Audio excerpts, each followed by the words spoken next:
people start realizing that because we're all connected, I tend to feel better if I'm doing stuff for other people. Yeah.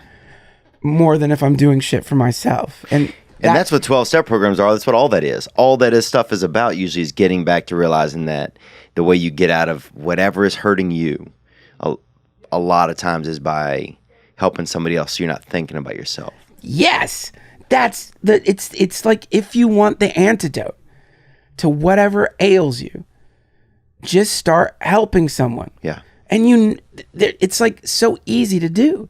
It's right away, like you can do a scan right away and think, who needs help in my life? I'm not talking about some kind of like distant sending money off to a charity or anything like that. That's great. Do it if you feel like it. I'm talking about, this teacher, Jack Cornfield, who I've had on my podcast, he says, tend to the part of the garden you can touch. So just think like, who needs help? Who needs a hug?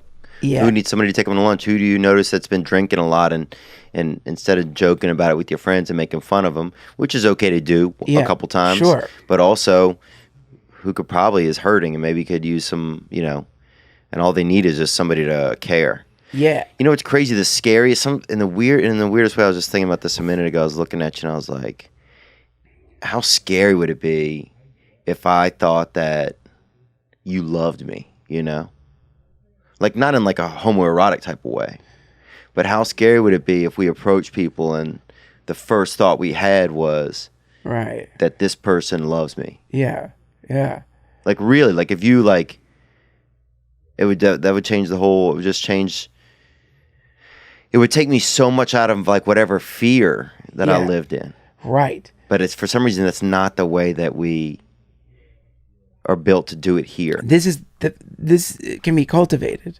So sometimes you'll run into people who've cultivated that, and they do love you when you're around them. But so it's sort of like the idea is like on one level we have the ego identity, right, which is just all our stuff and the games that we play and all this stuff. Like your identity as a podcaster, your identity as a comedian, everything that you do.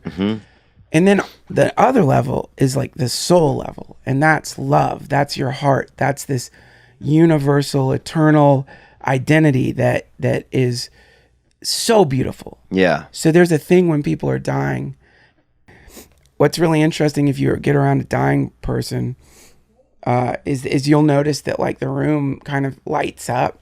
And that's called fey light. That's the name of it. And if you get around a newborn, or if you get around a pregnant person, pregnant women, they have this glow. Yeah.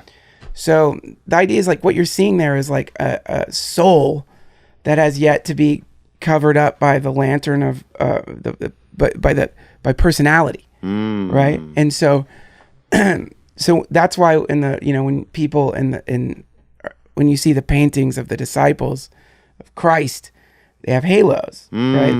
But really what they were saying is like there was like this emanation coming out of them because their identity had been obliterated by being in the presence of this enlightened being. Wow. So to speak, right?